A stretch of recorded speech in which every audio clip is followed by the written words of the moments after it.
अन्य शैलियों ने जितना अपने को शास्त्रीय दृष्टि से विकसित किया है, कथक उसमें पिछड़ा रहा है। मैं ये नहीं कहता कि कथक का शास्त्र नहीं है, कथक का शास्त्र है, लेकिन वो शास्त्र उन सब पांडुलिपियों में लिखा पड़ा है जो अभी प्रकाश में ही नहीं आई। अभी कुछ दिनों पूर्व कच्छ के राजा साहब के व्यक्तिगत ग्रंथालय में मुझे एक पांडुलिपि मिली और इसमें कथक के कई तकनीकी शब्दों का व्याख्यान मिला और वो दोहा चौपाई की शैली में लिखी हुई पुस्तक है। ऐसे ही रीवा, पन्ना, छतरपुर और बहुत से राजे रजवाड़ों के यहाँ बहुत सारी पांडुलिपियाँ पड़ी हैं जो विशुद्ध रूप से कथक से संबंधित हैं। हमारा दुर्भाग्य है कि कथक केंद्र तो स्थापित हुआ, लेकिन वो घरानों के झगड़ों में ही उलझ कर रह गया।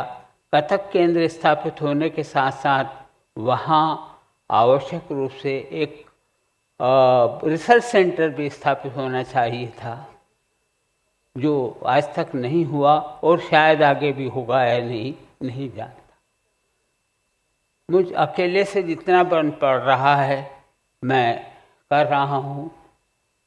कई उरप, तिरप, सुलभ, कई ऐसी चीज़ें हैं जो हम कथक में करते हैं लेकिन उनका नाम नहीं जानते। जैसे कथक नर्तक खड़ा होता है और धीरे धीरे लय के साथ संचालन करता है अंग का, ये सब करते हैं लेकिन इसका नाम नहीं जानते। इसे सुलभ कहा जाता है, शास्त्रों में इसका उल्लेख है। उसको कहा है कि मंदाचल, हाँ, इसका अर्थ है धीमी हवा में डोलती हुई दिए के लौ की तरह है, जब बदन को ऐसे धीरे धीरे डोलाया जाए। अथवा अही फणाकारम, जैसे बीन बजती है तो सांप जैसे ऐसे ऐसे डोलता है, ऐसे बदन को डोलाया जाए तो उसे सुलभ या सुलु कहा जाता है। अब करते हैं सब लेकिन नाम नहीं जानते। ऐसे उरप, तिरप, उरप शब्द है उड़ुप यानी गिद्ध। तो गिद्ध जैसे ऐसा उछाल भरता है अपने पंखों के साथ, वैसे ही ध्यान करके हम लोग जाते हैं। ये है उरप। और इसका काउंटर पार्ट है तिरप। तिरप यानी तिरछी चलना, तिर्यक शब्द का अपभ्रंश है वो। तो यूं करके ये गद भरी और फिर ये नाधिन्ना नाधिन्ना, ये तिरछे जाते हैं। गत में उलटकर सीधे नहीं जाया जाता, तिरछे जाया जाता है। तो उरप तिरप का जोड़ा है।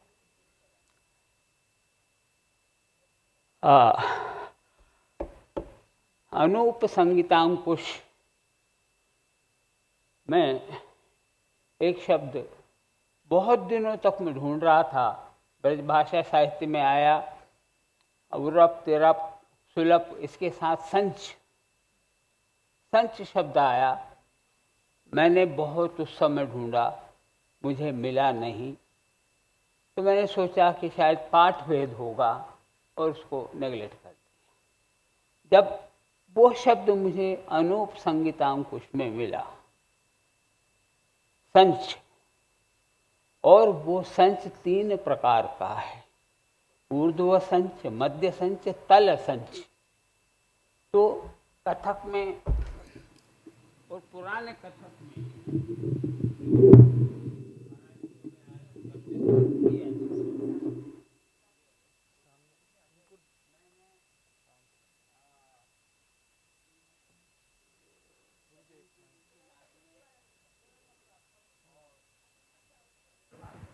मैं देखता रहा हूँ दमयंती जी के नाच में, और एक शंभू महाराज की बहुत पुरानी शिष्या कलकत्ते की थी, अभी नाम भूल रहा हूँ, तो उसमें हैं, नहीं नहीं, वंदना से भी पहले की, अब तो शायद रही भी नहीं है।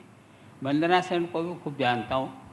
तो ये जब हम मनाते हैं तो अब इसके साथ में ता थे, फिर थे ता ता आ थे, फिर थे ता ता।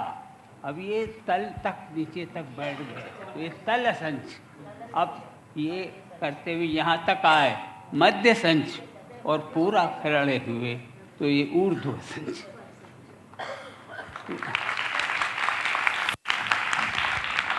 इस तरह जो हम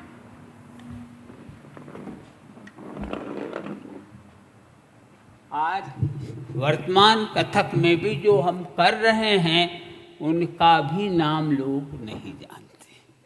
ऐसी बहुत सी संज्ञाएं हैं, बहुत सारी क्रियाएं हैं, और जो शास्त्र सम्मत हैं, जिनका शास्त्र में उल्लेख है, ऐसे बहुत से अब अभी समय इतना नहीं है, कभी सुनाऊंगा, और मैं अपने ग्रंथों में और अपनी किताबों के माध्यम से मैं कर रहा हूँ। लेकिन इसके लिए एक पूरी टीम की आवश्यकता है। मैं गरीब ब्राह्मण हूँ, सुदामा का सगा संबंधी हूँ, मेरे अपने सीमित साधन हैं, और इसके लिए तो ऑल ओवर इंडिया, ख़ासतौर से नॉर्दर्न इंडिया जो है, उसमें जगह जगह जाकर घूमने की ज़रूरत है। और पुस्तकालयों में भी जो ग्रंथ पढ़े हुए हैं, जयपुर में गया था ये अनूपांकुश के लिए, तो वहाँ उसकी स्थिति ये थी कि पत्र को ऐसा पलटना चाहे तो टूट जाता था।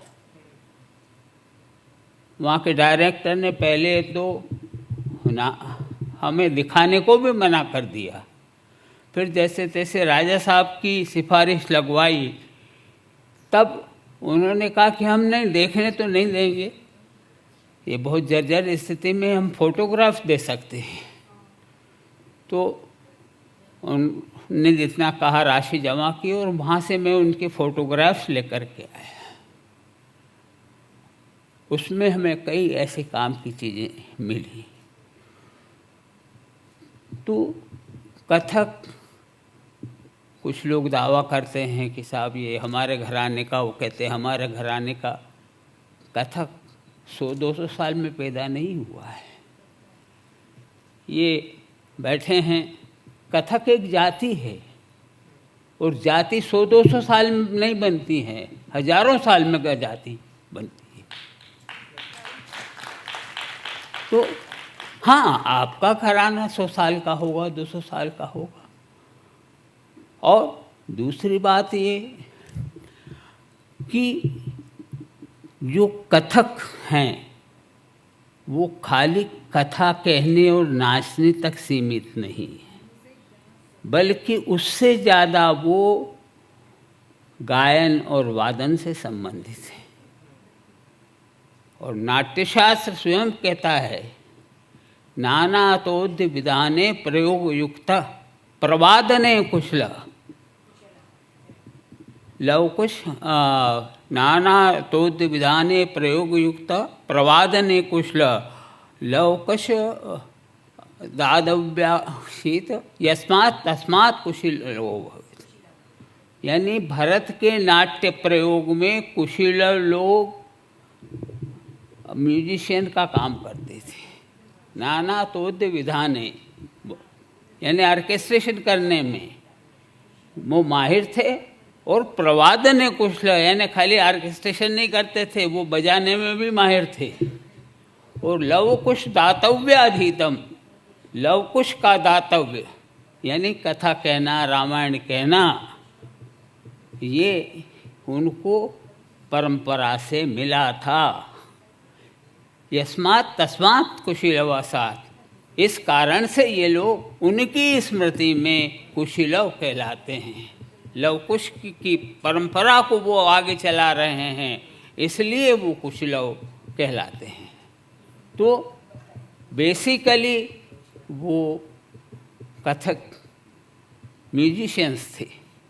फिर उन्होंने लव कुश की परंपरा को अपनाया, रामायण गान की परंपरा को अपनाया, फिर कृष्ण कथा लोकप्रिय हुई, अन्य पुराणों की कथा लोकप्रिय हुई, तब जाकर उनका नाम कथक हुआ। तो इस सब ऐतिहासिक प्रमाणों को जानना, इन ग्रंथों को जानना, ये जो हमसे संबंधित जो ग्रंथ हैं उनको प्रकाश में आना जरूरी है। मैं तो जैसा कहा सुदामा का सगा संबंधी हूँ, तो मैं कभी भी इतना जोड़ नहीं पाया कि मैं इस तरह का सर्वे कर सकूं। फिर भी जितना बनता है करता हूँ। असल में शासन को, और हमारी ये बहनें बैठी हैं, इनमें ये कथक केंद्र से भी संबंधित हैं, तो मैं अपेक्षा करूँगा कि भविष्य में कथक केंद्र इस दिशा में प्रयास करे। कथक केंद्र में ये एक सर्वे डिपार्टमेंट हो और कथक से संबंधित जो साहित्य पूरे भारत में बिखरा पड़ा है उसको संग्रहित करें, और कथक के इतिहास और प्रयोगात्मक के साथ, खाली भाषणबाजी या खाली सबने किताबों में इतिहास खूब लिख दिया है, अब और ज़रूरत नहीं है, अब तो प्रयोगात्मक इतिहास लिखा जाए, ये मेरी आकांक्षा है। और ईश्वर मेरे जीते जीते इसे पूरी करे। धन्यवाद।